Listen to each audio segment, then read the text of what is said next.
You wanted the best. You've got the best podcast. The hottest podcast in the world.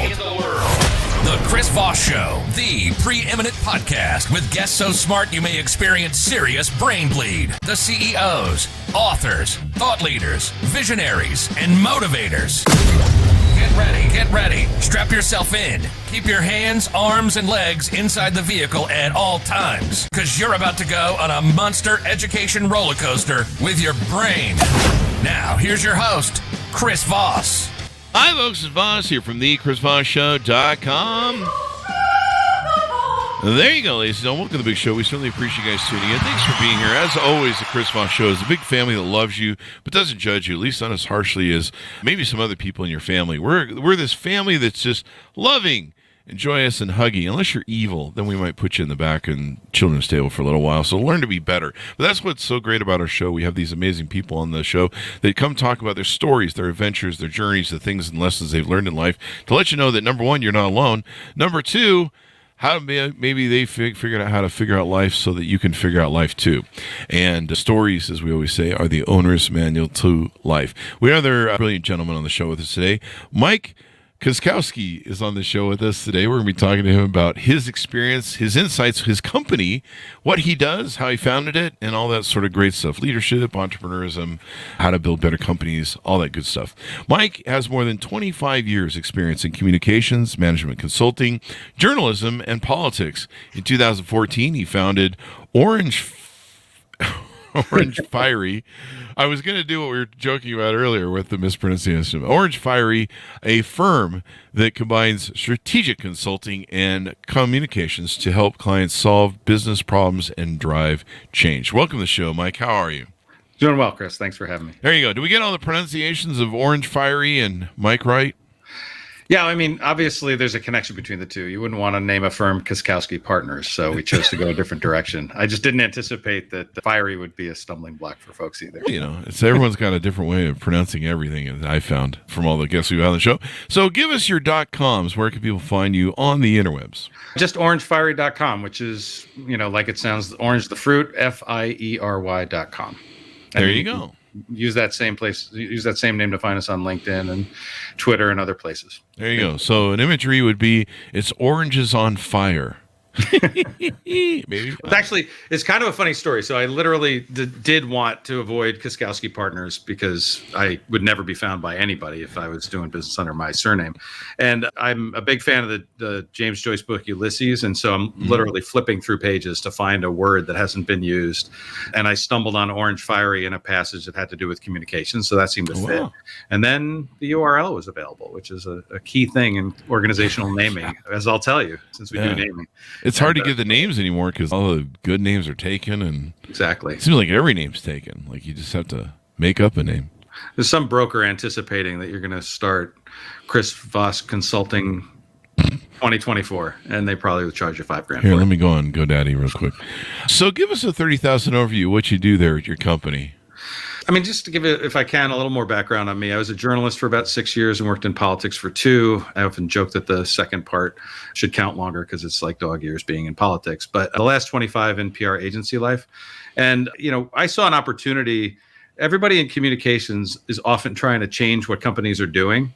Right. I don't want to do the PR thing. I want to tell them how to organize themselves. And that's actually a pretty hard thing to do, is to span that gap. So we started up a management consulting approach to help companies do both, right? Figure out what's the thing. Communications is such a dominant part of having a successful company nowadays. And so if you're, in touch with people, you have insights from stakeholders and you can weave that into your corporate brand, your corporate strategy. That's a good starting point. And then the execution becomes that much more straightforward. And you don't have a bunch of PR people second guessing you later. Oh, that's always good to have those PR people second guessing you. Give them something to do, all that good stuff.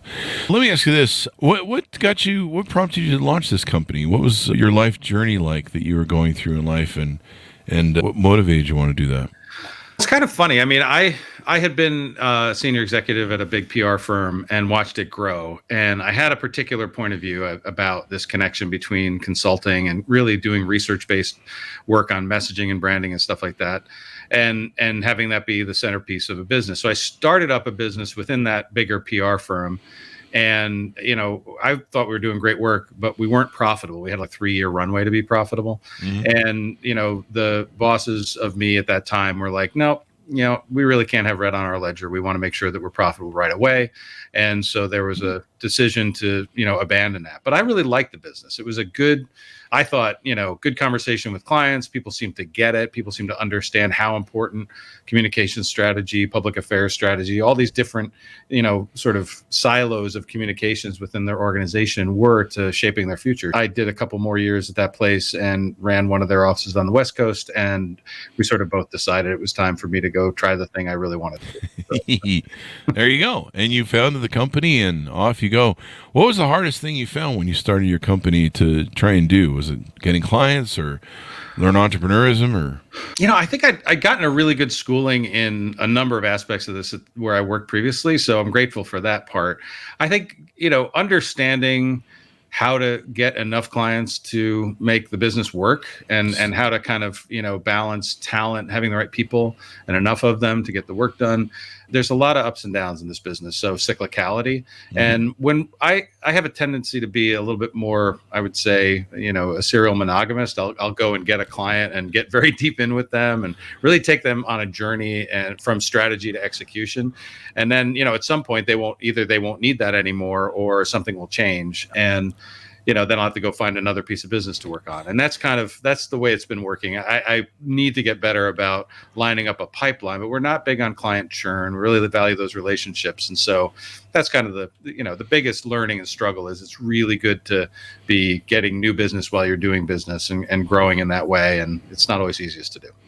Yeah, it can be a challenge. I mean, the scalability of the business, as it were. Yeah, it's human capital, right? So that's hard to scale. You need really smart people, and you need to be able to kind of, bring them in and move quickly. And then being able to juggle task and demand, and it's the fun game it's the fun part of being an entrepreneur. Absolutely. But yeah, there's a lot of entrepreneurs that make the mistake where they what is it? 80% of it's the 80-20 rule. 20% of your clients will bring in 80% of your revenue. And so you can end up very quickly relying on your top revenue things. And if somebody dips out that's in that 20%, it can be quite painful if you don't have a replacement lined up or in development. And so a lot of people don't know, the whole process of developing a new person to another thing. So your company deals with a lot of things. It looks like you work with leaders and teach leadership. Let's get into some of that, if you don't mind. What are you seeing some of the issues are that leaders are facing, or that leaders maybe need to face these days? Yeah, I mean, I think leadership's it's something that's very easy to critique from a distance, and it's always been a fascinating subject for me over the years. I think getting closer and working more closely with people in the C-suite of organizations, you get a sense of exactly how high pressured their jobs are and how complex their jobs are. I think, it's said, and I don't have data to disagree with it, that it's, probably as volatile and complex an environment for, business executives as we've ever seen. Change is constant. There's a fair amount of turnover in the CEO suite and lots of others, so you got to figure out how to operate on a pretty short time frame to get things done. And I've certainly seen that more as I've worked with more of those types of leaders. And it feels like, you have to hit the ground with a sense of vision and really kind of forge that vision. Particularly if you're coming in new to a company, there's an existing history. You got to get your brain around that. And then you've got to figure out, what am I going to do that's going to make an impact? And if I'm honest, like, the biggest thing is don't wait. Like, you have a chance to make an impact probably more in your first 3-4 months than you ever will in the span of your time with a company. And so working on that basis with people and trying to figure out what are the right moves, how do I, find some early wins, but keep my eye on the things I really think are important over time. Those things are essential. You've got to do that. Most definitely. When you do come into leadership, there's so much you kind of have to address. And I don't know, I imagine you consult with people to tell them this, but, you've got to address what the old culture was, what maybe new culture you want to establish under your reign of power. That's a narcissist in me. And dark triad traits are fun. I love them. But what you want to establish, maybe you want to, maybe you have to do a reset because you're coming into a disabled situation that, things haven't been working well, and you're the guy that they bring in to save everything. So, you've got a hard reset that you got to somehow try and do or signal to things that there's definitely new leadership. It's not the same old. What are some other factors that you advise people in coming in those positions for? I think it's important. And, we work with a lot of folks who are, new in either like a chief commercial role or a chief corporate affairs role or a CEO. I think listening in the first 90 days is a really critical piece. It's kind of underweighted in our culture, but what? Yeah, exactly. No, but I have to do that, Joe. There is the demand for people to come in and have the answers, and that's kind of impossible. Going around and trying to talk with people inside a company and outside of a company. Very often we can help with that as consultants if we get in on the early front, just to really hear what's being said and synthesize that and try to turn it into something that can be discussed with a leadership team. I don't think there's this mythology about business decision making, and I think a bit of a mythology about leaders that they just come in and clear cut things or have some pearls of received wisdom and off they go. You got to really spend some time understanding a place in order to change it. Definitely, yeah. Technically you need to set change from the get-go. But you've got to also ascertain. Do you think that people, before they officially take a position or it's announced, they need to do that study and try and figure out, what really needs to be changed? Maybe that's part of the discussion they're having with the board before they come in. Yeah, I think it's definitely part of the interview process is what are you going to do if you take the reins of this company? But, sometimes those can be internal candidates and they have to figure out how do they show up differently on the day when they've taken the mantle. And sometimes they're coming in from the outside and they also have to, tread somewhat carefully, being perceived as an outsider who's going to change everything around. There's usually, you talk about 80-20 rules. There's usually quite a bit going right in a company, even if it's not necessarily apparent. And figuring out how do you amplify those things and how do you address the things that are standing in the way of success. It's much more nuanced than you might think of, okay, here's my strategic plan, plop it down on the table, follow that roadmap, and I'll check in 3 months. That's not really the way leadership works these days. Yeah, it's, I liken it to where sometimes people will use leadership, they come into power and they put out a PR notice. We're changing. We're going to be moral and ethical and trustworthy and upstanding from here on out. And then, 3 months later, there's all sorts of unethical stuff happening at the CEO, maybe boardroom level or something. And you're like, wait, I thought we were going to be ethical. That, or maybe it's the whole thing of we're going to support our employees. We love our employees. They're our number one thing. Now we have layoffs of 10,000 people coming next week. Yeah. That's sort of PR BS that you're just like, whatever. One thing you talk about is a common mythology of what good leadership looks like. Tell us what that means. I think we have a mythology around a type A leader that kind of what we've been discussing a little bit, that somebody comes in with the answers and just leads from the front, and that's kind of the way it is. We talk a lot about leading from a place of vulnerability, because actually, with things being as they are, attributes like listening, attributes like trying to figure out, win-win situations, attributes like being able to show empathy to people when you're laying off however many people you may need to lay off. These are business realities. Not every business is right-sized for its market. And sometimes those are things that you actually do have to do, and it doesn't represent sort of the black corporate soul at work. But it can be done in ways where you're able to bring empathy to that. You're able to explain things in a way why they're happening, and you're actually able to do it in a way that's supportive. We had one of our clients had to do a round of layoffs, and we were talking with them about that decision, and I can't remember whose idea it was. It might have been theirs, but we activated sort of a LinkedIn resume book that anybody who was being let go by the company could voluntarily, right, because you can't mandate it, but contribute to this. And the company, because it was right sizing for its operations, again, a layoff being nothing bad happened from the employee standpoint. Let's get the word out about these great employees. Let's make sure people know the talent's available. Let's put them out in our networks, because we can do that in a unique way nowadays and take advantage of it. You really can. It's quite nice. I think it's exemplary when companies try and get people hired or filled. Call up your competitors, and I don't know. Would you want your employees to go to your competitors you laid off? Maybe not. I think you probably would if there's an opportunity there.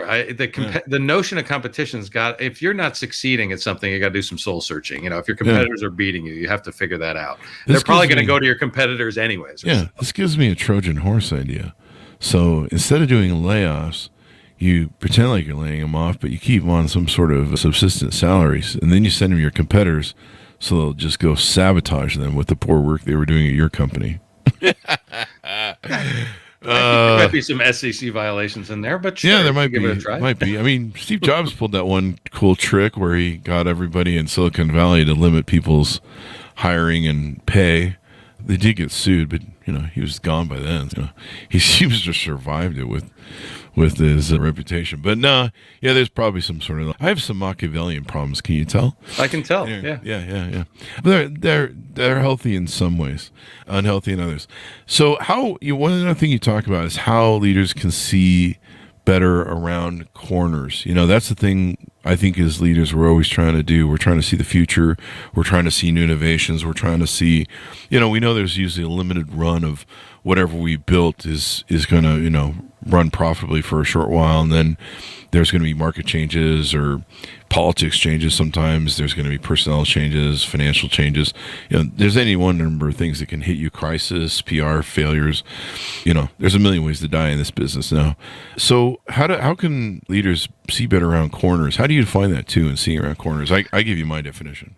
I mean, I think it is about sort of, an active listening mindset and really kind of thinking about the horizon line and who in your organization has a touch point with stakeholders out in the world. If you spend most of your time in the hallways of corporate offices, you're unlikely to see where the future is coming from, and to be able to see around corners. It's just you're not getting that info. So I think some frequent touch points, some frequent interchange with stakeholders that you may not see in boardrooms or in your corporate offices is really essential. And then trying to aggregate that, I wrote a lengthy piece a couple of years ago about Disney under Bob Iger and how much it changed its business in sort of the 2018, 2017 era around customers and really thinking about the customer experience. I think Bob Iger saw some massive changes and started to think about a different org design. And it was really critical to kind of navigating some of the things like streaming that were happening, launching the Disney Channel, investing in the MLB.TV so that they had some real technology chops when it came to streaming and the like. And it set them up for success, but it wasn't something that he was getting from his direct reports who were running the business. It was something that he was able to see, I think in part because he was, really tuned into what was changing in technology that impacted his business. Oh, wow. So the technology aspect of it. I think technology is hugely disruptive. I mean, we talk a lot about AI, right? And, pretty soon you'll be able to replace me with some. But the degree to which we are still in the very early stages of what that's going to look like and how much of a market there's going to be around the hardware, software, and services related to AI, it's going to be pretty transformative for our economy. And so that'll disrupt a lot of things. Probably not in the ways we expect it to, but it'll definitely make a lot of change happen. Yep. I don't know. It'd be interesting what AI replaces me. I mean, it's going to have to be something that smells bad and has a really poor attitude. I don't know what that I'm means. Sure they're working on that in some robotics. It probably is. Yeah, this is probably any week now. The other thing you talk about is how leaders can and need to align employees on corporate strategy. What's that look like in trying to get that alignment done, and get that vision out there? I've always been a vision guy, so I've always been out soapboxing for vision and strategy and getting employees and vendors and boardroom and investors and everybody, aligned on, this is where we're going with the ship. Yeah, it's a bit of a dance, to be honest with you. But I think alignment is one of the most critical things that a leader can bring to an organization, right? Getting people on the same page. You have to sort of start with defining the problem that you're facing. And that was another thing Iger did really well. He got his team together and said, I think we have this problem. We're very invested in the traditional model. Streaming's coming. It's changing. We're not going to get the revenue from cable we used to. We got to get ahead of this thing. And I do think that, if you can define a problem, and we find it's very useful to do it with a narrative thrust, right? Here's what we see, and ask a team of, pretty well-informed folks to kick the tires on that, break it down, reconstruct it, really put their own stamp on their definition of the problem, a lot of alignment will follow. People will be, agreed that we've done a good job of running this to ground, of characterizing this. We can sort of put it down in 3-page memo or something like that, something everybody can kind of look at. And then, from there, you can drive the right kind of action because it's well informed, it's well constructed. It kind of reflects the reality people feel instead of that, that sort of boilerplated strategy that you're like, oh, this is the same thing we saw last year. Oh, it's rinse, wash, repeat, kind of thing. When you can do that, I think people get energized, right? When they think their leadership is really kind of dealing with reality and the stuff we need to run to ground. I think that has a lot of power. And so that's what we kind of encourage people to do. It's a really gratifying process. Sometimes it's the person in the room who's kind of the most cantankerous and has a really difficult view of things. When you can get them around to, oh, this is actually real. We're going to talk about the stuff we don't always talk about and try to tackle it. I think it really can be very productive. There you go. What about building trust and maintaining trust? I mean, how do we do that? You kind of alluded to a little bit of that, but what's the key as a leader to keep that trust factor? I think, Chris, it's a lot about what you do instead of what you say. To some degree, if you can do things that you're not necessarily talking about, but people will find out about somehow, that they will, if they are interested in your company, they'll discover what you've been up to or how you've been doing it. We're in kind of a deeply transparent era, whether you like it or not, right? So people are going to find out what you said at the Kiwanis Club, and they're going to find out what you did with, some industry coalition, and they're going to find out what you said in an employee town hall meeting. And so the degree to which that's all sort of like, you know that, and then you can kind of lead with that in mind. But really, trust is about behaviors, I think. It's about doing the right thing, doing things that are aligned with your core purpose, and making sure that you're playing that back to people, that they know, if I stand for X, that I'm actually going to make decisions based on that instead of that being a nice shiny thing on the front of the building. There you go. That really hits it on the head.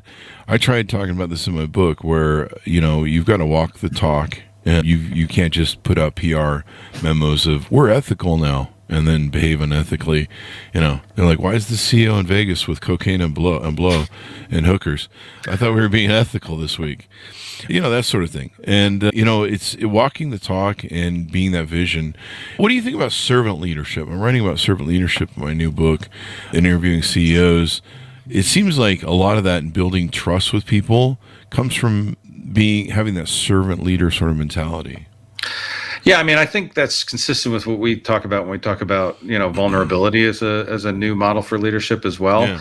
I think there's great stuff in the servant leader model. I really do. I don't know, I'd be curious how people are reacting to it now. I know that was sort of a thing that we were talking about, several years ago, and it seemed like there's always a little bit of a backlash. I don't know what you're, hearing from folks, but on the one hand, we want to put this face forward, and then sometimes the pressure from investors or the pressure from different stakeholders can be, no, you got to stand up, you got to take a stand, you got to do X, Y, or Z, and I feel like that stuff, it just has to be super consistent, right? Yeah. To me, I what I see a lot of it is like listening and walking the floor, listening. Like I watched Hewlett Packard's CEO and what he does with his day, and he does a lot of walking and listening. I think Bob Iger does too.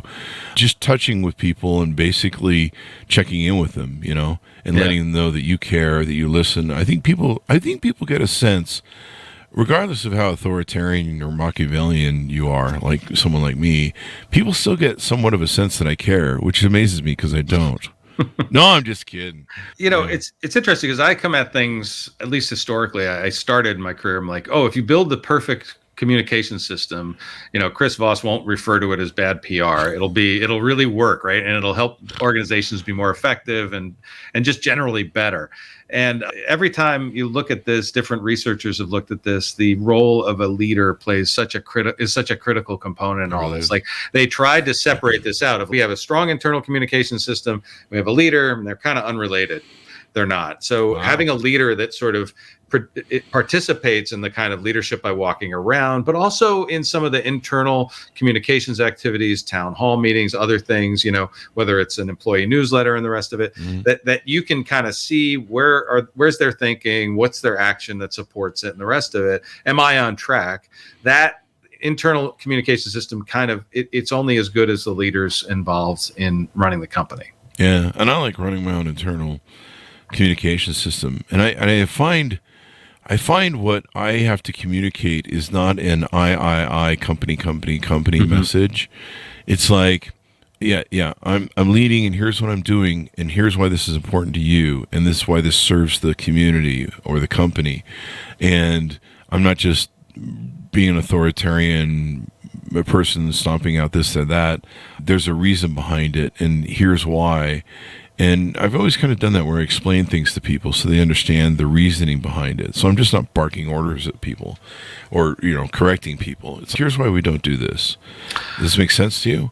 And I find that works a little bit better for me. 100%. I mean, it's the power of we versus the power of me, right? And yeah. The piece of that is key is, and we have some other things that we do to try to help with this, but can you really do I have a good narrative, or do I have a good foundation for understanding why my boss is making those decisions or why my leader is leading in this way? If I have a good mental model of that, it's called sense making, right? And we're always using sense making. Like, people are smart. I'm a big believer in that. You find a lot of contrary evidence to that claim, but like I grew up in a working class family. The conversation around the dinner table was not so unsophisticated as all that. And, give people credit for not being foolish about the things that they see and how they interpret it. And I think we're all kind of endowed with a certain amount of sense-making behavior whenever an organization changes. And we'll test it out. Is it legit, or is it selfish behavior on the part of leadership? Yeah. If I saw that the CEO got a big pay raise or cashed in a bunch of stock right before he did something that was, or she did something that was problematic, I'm not going to sit idly by and think, oh, what a wonderful coincidence. Yeah. I'm probably going to critically look at that, Yeah, maybe he'll invite me on the boat. Part of it is too. It's kind of an interesting psychology that I have behind it that I really should sit down and define more. But part of it is communicating that why what I'm doing is important for the community, and it's just not about me, because people can read that into stuff. They can be like, he's doing this to help the company be more profitable. And the bigger thing of it is we can ensure the success of the corporation. We can secure the long-term employment if we make these changes that sometimes may be painful, but this is for the good of the community. And then part of it is too, I think it's always been important to me, is showing that I'm a good judge. And I think some of that is signaling that I'm a good leader. And I think I do a lot of that signaling when I talk about what I'm interested in. Because if people know that you're a good judge, that you're fair, you might be strong, you might be, when it comes time, you got to whack something, you're going to whack it. But they know that you're fair, that you have and I think of myself sometimes as just a judge sitting on a bench. I like kind of watching judges in courtrooms on TikTok. And they see someone who's going to be measured, who's going to try and make good decisions, and they know that if they get in front of that firing line by accident, that there's a good chance they're going to get a fair hearing. And some of that is built into my psychology of what I try and signal. Basically, I think what I'm doing overall, you're getting me to think about this more than I have recently, but more than anything, I'm trying to signal that I'm a good leader, and then I have all the different aspects of a good leader. And I think that embodies trust and emboldens trust. I think the notion of signaling is really important, right? And I think it has an effect. We talk a little bit about the fallacy of business decision making. And again, the notion of that, like when I was coming up, I kept waiting because I didn't grow up in the world of business. So I kept waiting for someone to say, all right, so you just got promoted. Here's a key to the secret conference room where we all figure out what's going on and make decisions. Yeah. And you sort of wait for that moment. You wait to be like let in on how things go. And in fact, decision making is messy, and there's a lot of inputs, and there's a lot of lack of clarity. And ultimately, I think business decision making is best framed when it's kind of looked at as an experiment. We think X is true. We think this is the problem. We're going to try this to deal with the problem or capitalize on the opportunity that problem creates. We're going to watch how it goes, and if we are wrong, we're going to course correct. This is how we do it. But good leaders are often checking that with the people who are cleaning the conference room as well as the people who are participating in that. Checking it out, testing their hypotheses, doing some signaling. And if you get feedback while you're signaling something, a decision you're about to make, I know you're going to think more about it, right? Oh yeah. Do I have that right? Did I hear that? considered that angle, and it's sort of this active dynamic process that is not, kind of like typey. I made my decision. I'm going to issue here's the edict, memo. and everyone will go forth in the same march, right off the cliff. Sometimes I like that, because that is what I'm doing. Sometimes when I'm signaling, is I'm doing basically small scale focus groups. Exactly right. And I'm surprised that sometimes I'll be pushing an idea and I'll be about 75% sold on it, and I'll be signaling that this is the turn we may make. And I'll get feedback, and I'm like, I'm in my own private Idaho, and when I think this is a great idea, I'm like, whoa, wait, what? And then from then I'll get other data that makes me go, oh, okay, that's not a good idea at all then.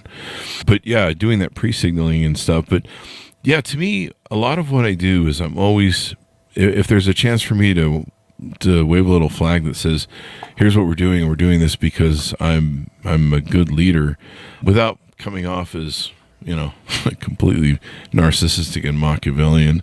It is, but just explaining things to people, like I said, I always explain stuff to people. The reason why, part of what we did is we'd explain to people the reason why we do things is so that if they could find an innovation that we hadn't overseen, they can understand the process that we developed to make it and how to go from there.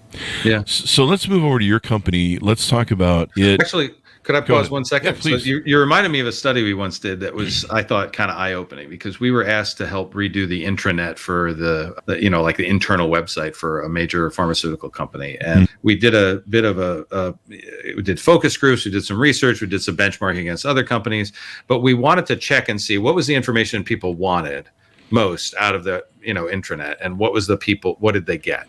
And of course, people wanted to know, how am I doing against my own goals? Am I going to get a bonus? What's my gap? That sort of thing. Absolutely, they do want that information. And if you can engineer it to get it to them quickly, readily, that's awesome. But what surprised us was the top piece of information they most wanted was about corporate strategy. How's the organization doing? What are we doing broadly, not just in the sales organization, but broadly? Like, what's our strategy for capitalizing what we got, thinking about the future, all that stuff. And they felt like what they got most of the time from their organization didn't really deliver on that. And that just speaks to what you said, right? It's like people are more curious than you might think about the overall health of their organization, about how how leaders are thinking about the future, how they're dealing with it, what kind of innovation they're kind of trying to drive. And so there's real value in thinking about those things, even though some people might be like, no, we got to narrow the frame. Just give them the info that they need. Send them the bulletin on what to sell, right? That sort of thing is actually counter to effective leadership when it comes to the communication side. It's interesting to me how people seek out leaders. I mean, I still think everyone can be a leader. I certainly grew up an introvert and wasn't very leaderly when I was young. And so most of the skills I developed where I kind of had to, and I kind of learned, I read Harvard Business Review when I was 18, started taking some of their courses and manuals and stuff. And so I prepared myself, but still, I mean, there's a lot you just experience in going through it and becoming a leader, trial by fire, if you would. But it's interesting to me, there's a lot of people who look for leaders, and there's more of that than there are people who want to lead or who feel comfortable leading, I suppose. Yeah, I mean, it's very funny because I talk a lot about failure, which is not a topic that a lot of some leaders do not like talking about failure at all. But I feel like most have learned more from it than you would, expect, or that you might think from the outside looking in. And I remember internally in an organization once I was asked, so you talk about this so much, Mike, why don't you lead a panel discussion about failure and its upside, right? What's the upside of failure? And I think I had 3 people from the organization. One of them simply could not say the word out loud. Right. It was just beyond her interest in doing that. It always had to turn it around into a win. And I think there's, look, we all try to do the best we can when things go south or when we experience failure. But, some of the stuff that I'm sure forged your abilities as a leader was the things you tried that didn't work out, either for things having to do with how you came up with it or there's things. A few of those. Yeah. Look, you're not alone. I mean, that's what most people say. And then that doesn't make it into the autobiography. But although in some cases it does. But that's, really, that's something very meaningful for people to see. As a leader is someone who kind of picks himself up after failure, learns what you can learn from it, discards the stuff that you can't really take forward, and keeps chugging. There you go. So let's talk about your company and what you guys do. What sort of clients can look to onboard with you guys? Do you guys have some minimums of people you want to work with? Not really minimums. I mean, we do have, kind of, there's a point at which if you don't have the budget, it doesn't work. But I got $5. Yeah, no, I'm sorry. You can subscribe to one of our newsletters, I'm sure. There you go. I'll do that. But no, in point of fact, we work with companies that are small and even starting up, companies looking for seed money, which, is kind of hard to do because they don't have a lot of cash. But, once they've got a little bit, we'll help them with an early stage website, a brand, an investor presentation to go get more funding, that sort of thing. We'll work a lot with companies who don't yet have commercial products, but who are kind of seeing the pathway to that. Lots of times in the pharmaceutical industry, but also could be elsewhere, where they've got several rounds of funding, proof of concept, things are moving in the right directions. And, they're like, oh, I see the goal, but the goal actually means that I got to get to know patients and caregivers, or I've got to understand my markets better. I've got the widget really figured out, but I have to figure out now what's my commercial strategy going to be. And we help them. And then larger companies, very often, whether it's corporate social impact and some of the sense of, how am I living my sort of corporate purpose and mission today, and how do I think about that from a philanthropic standpoint or from a stakeholder engagement standpoint. We often come into very mature companies and can help them on things like that, or things that they're doing that require a little bit of different thinking about, marketing or communications and how to build the right system. There you go. Now, you guys have a lot of capabilities listed on your guys' website. You guys do a lot. Yeah. Yeah, I need you to list them all off the top of your head. No, I'm just kidding. I'd probably fail that test, absolutely. Yeah, I'm looking at it. I'd probably fail just reading it. It's a lot. So there's corporate brand strategy, market development, services, strategic planning. I'm just going to skip through the things I like. Optimizing communication functions, crisis management, disease awareness. Have you guys seen Twitter lately? Product communications. Thought leadership. There's my favorite right there. Thought leadership, communication programs, lots of different corporate and developmental stuff there. What else might we know? Like, how can people onboard with you? How do they work with you or find out if they're a good fit? They can just reach out to us. I mean, the contact info is on the website. And as of last week, we'd managed to get all that stuff so it doesn't get stuck in our spam filters. So that's a good thing. That's always a good thing.